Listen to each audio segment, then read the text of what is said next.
Bonjour chers amis, bonjour chers frères et sœurs. Ce matin, la grâce nous est donnée vraiment de partager la parole de Dieu avec vous. Et je sais que nous sommes dans des temps difficiles. Mais quand tout est devenu, je peux dire, difficile autour de nous, à qui pouvons-nous nous adresser? Vers qui pouvons-nous nous tourner? Il y a des amis sur lesquels nous avons compté, qui ne peuvent plus être en contact avec nous. On se sent seul, on se sent abandonné. Ce matin, j'ai une parole d'espoir pour toi. Amen. J'ai une parole d'espoir pour toi parce que dans la parole de Dieu, il y a une parole d'espoir pour toi.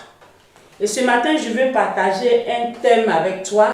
Notre texte donc se trouve dans Marc chapitre 5, versets 21 à 34, mais nous lirons à partir du verset 25. Du verset 25 jusqu'à 34, qui dit ceci. Or, il y avait une femme atteinte d'une perte de sang depuis 12 ans. Elle avait beaucoup souffert entre les mains de plusieurs médecins. Elle avait dépensé tout ce qu'elle possédait et elle n'avait éprouvé aucun soulagement, mais était allée plutôt en empirant. Ayant entendu parler de Jésus, elle vint dans la foule par derrière et toucha son vêtement. Car elle disait, si je puis seulement toucher ses vêtements, je serai guérie. Au même instant, la perte de sang s'arrêta et elle sentit dans son corps qu'elle était guérie de son mal. Jésus connut aussitôt en lui-même qu'une force était sortie de lui et se tournant au milieu de la foule, il dit, qui a touché mes vêtements? Ses disciples lui disent, tu vois la foule qui te presse et tu dis, qui m'a touché? Et il regardait autour de lui pour voir celle qui avait fait cela. La femme effrayée et tremblante, sachant ce qui s'était passé en elle, vint se jeter à ses pieds et lui dit toute la vérité. Mais Jésus lui dit, ma fille, ta foi t'a sauvée, va en paix et sois guérie de ton mal. Amen. Je vais t'entendre dire Amen, même si je ne te vois pas, mais l'Esprit communique. Alors dis Amen là où tu te trouves. Et le thème que je vais partager avec toi ce matin, c'est ayant entendu parler de Jésus. C'est le verset 27 de notre texte, ayant entendu parler de Jésus. Je sais que cette histoire, tu la connais. Tu as déjà entendu plusieurs fois des prédications dessus. Mais il y a quelque chose que Dieu a mis à mon cœur pour toi ce matin. Ayant entendu parler de Jésus. Jésus venait avant de rencontrer cette femme, sinon avant que cette femme ne le rencontre, de guérir le fou de Gadara. Déjà dans le chapitre 1, il avait déjà guéri des malades là-bas. Il a guéri un démoniaque, il a guéri la belle-mère de Pierre, il a guéri un lépreux, il a guéri un paralytique à partir du chapitre 2. Il a guéri l'homme à la main sèche dans le chapitre 3. Et cette femme qui était malade depuis 12 ans, je peux dire marginalisée, abandonnée. Vous savez, si tu souffres pendant un mois, il y a encore des personnes à côté de toi. Une semaine, il y a encore des personnes à côté de toi. 2 mois, tu trouveras des personnes. Mais quand tu t'en vas jusqu'à 1 an, 2 ans, jusqu'à 12 ans, les visiteurs sont rares. Personne ne peut plus s'approcher de toi, surtout que cette femme était dans une condition que déjà Lévitique nous décrit comme impure. Qui va s'approcher d'elle? Elle était maintenant livrée à son propre sort. Et la Bible nous dit qu'elle a fait les médecins parce qu'elle cherchait la guérison, elle cherchait la solution. Elle avait déjà visité des médecins. Oh, si quelqu'un est malade, si quelqu'un souffre dans son corps actuellement, cette personne comprend cette femme. Parce que quand tu es malade, on dit, il y a un monsieur ici qui peut guérir. Tu es là-bas. On dit, ah, il y a un médecin maintenant, c'est lui qui traite de ça. Il est à San Pedro. Tu vas quitter Abidjan, tu vas venir à San Pedro. On dit, il est ici, en France. Tu vas partir. Parce que tu souffres dans ton corps. Et souvent, quand tu expliques à des personnes, elles ne peuvent pas te comprendre parce qu'elles ne vivent pas ce que tu vis. Et cette femme donc souffrait dans son corps. Son corps, son esprit, son âme. Tout était déjà touché. Mais elle cherchait la solution. Et la Bible nous dit, ayant entendu parler de Jésus. C'est parce qu'elle a entendu parler de Jésus qu'il a guéri déjà des personnes que je venais de citer tout à l'heure. Elle dit, mais attends, s'il a pu guérir un paralytique, s'il a pu guérir un lépreux, s'il a pu guérir quelqu'un qui a une main sèche, sûrement, moi aussi, il peut me guérir. Et donc, c'est en s'appuyant sur ce qu'elle a entendu qu'elle a cherché à rencontrer Jésus. Qu'elle a cherché à s'approcher de Jésus. Je vais te poser la question de savoir qu'est-ce que toi tu sais de Jésus? Qu'est-ce que tu sais de lui? Qu'est-ce que tu as entendu de lui? C'est ce que je veux partager avec toi ce matin. C'est là que je vais attirer ton attention. Toi qui m'écoutes. Qu'est-ce que tu sais de Jésus? Peut-être que tu as entendu des gens parler de Jésus, mais tu as regardé à leur comportement. Pour dire que ceux-là, ils disent, ils vont à l'église, mais regarde comment ils sont. Ils sont méchants. Ils sont ceci. Tu as regardé le comportement des autres. Non, non, non. Ce n'est pas de cela qu'il s'agit. Il s'agit de toi et Jésus. Ce n'est pas question de... Je connais un monsieur, et lui, il est responsable à l'église, mais voilà comment il se comporte. Je connais une telle femme, elle est comme ça, elle est responsable dans une église. Mais non, ce n'est pas de ça qu'il s'agit. Ici, c'est toi et Jésus. Qu'est-ce que tu sais de Jésus? Je vais te rappeler quelque chose. Est-ce que tu sais que Jésus est venu sur la terre, qu'il est mort pour tes péchés, pour que toi et moi nous soyons sauvés, qu'il s'est donné un sacrifice pour tout le monde entier, pour quiconque croit? C'est là que tu dois prendre une décision. Elle a entendu parler de Jésus. Et la Bible dit qu'elle est venue dans la foule. Elle s'est dit une parole. Si seulement je peux toucher son habit, je serai guéri. C'est parce qu'elle a retenu une chose. Cet homme, il guérit. Moi, j'ai besoin de guérison. Je m'en vais vers lui. De quoi tu as besoin? Jésus est le seul à guérir ton cœur brisé. Parce que Luc 4, à partir du verset 18, nous donne cette fonction de Jésus-Christ, qu'il est venu pour guérir les cœurs brisés. Si tu as eu le cœur brisé, comme on le dit chez nous, Goumen a brisé ton cœur. Tu n'as même plus d'espoir. Laisse Jésus entrer dans ton cœur et puis réparer ce qui est gâté. Parce que je t'apprends que quand le cœur est brisé, le cardiologue n'a pas la fonction de guérir ce cœur. Mais celui qui a la fonction de guérir ce cœur, c'est Jésus seul. Qu'est-ce que tu sais de Jésus?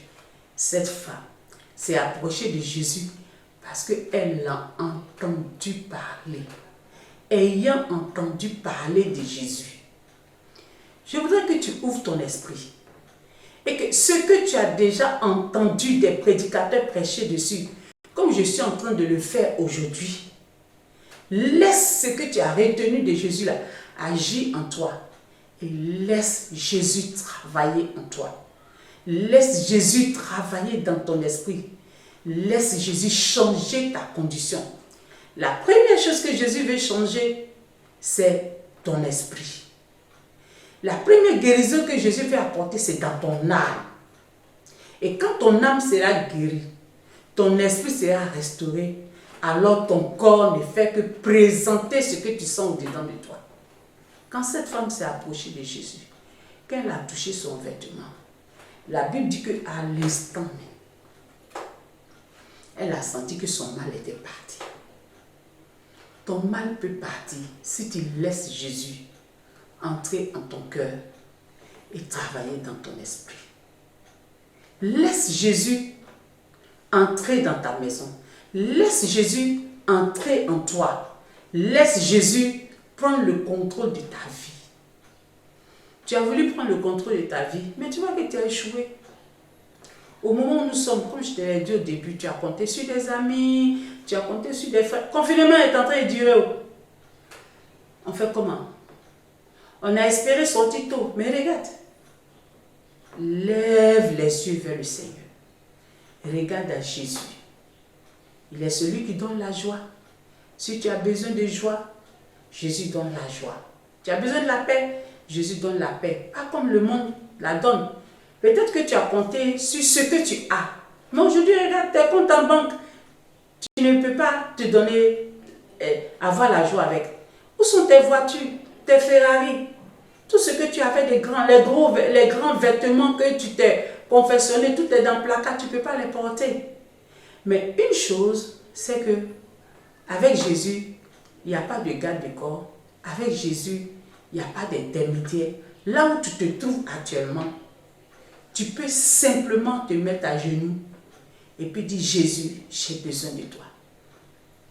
J'ai besoin de ta paix. Cette femme-là, elle avait besoin de guérison. Toi, tu as besoin de la paix. Toi, tu as besoin de la joie. Toi, tu as besoin de l'assurance.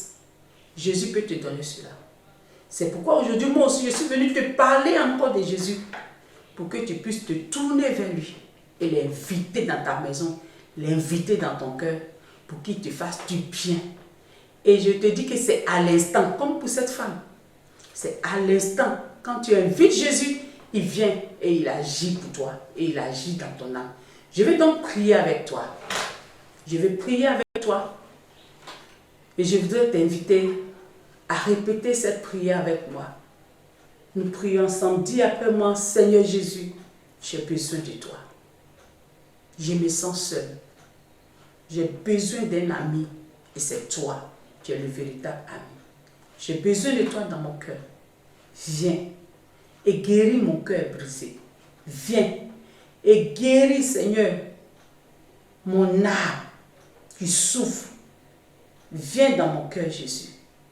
Installe-toi dans ma maison. Merci de me communiquer ta vie. Merci de me communiquer ta guérison. Merci, Père éternel, pour ta grâce. Au nom de Jésus.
Ma fille, ta foi t'a sauvée.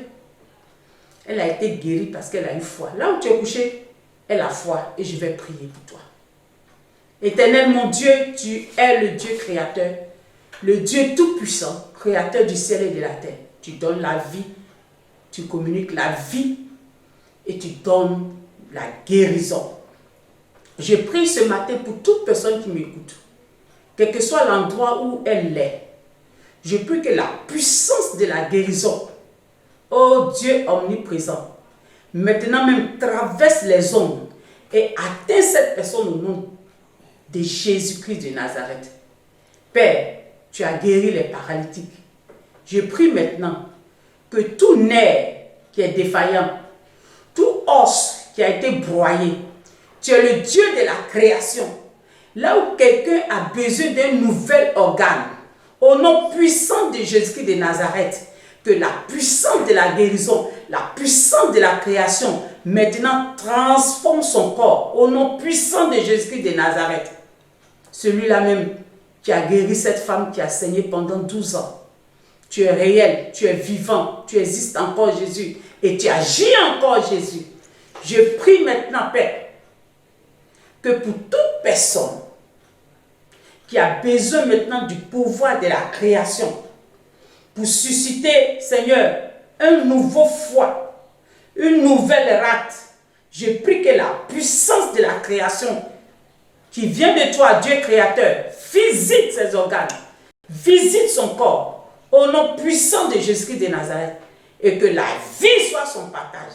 Je prie maintenant que tout ce qui est touché en toi, nerfs, capillaires, veines, aortes, ventricules, soit restauré au nom de Jésus. Reçois la guérison au nom de Jésus. Amen.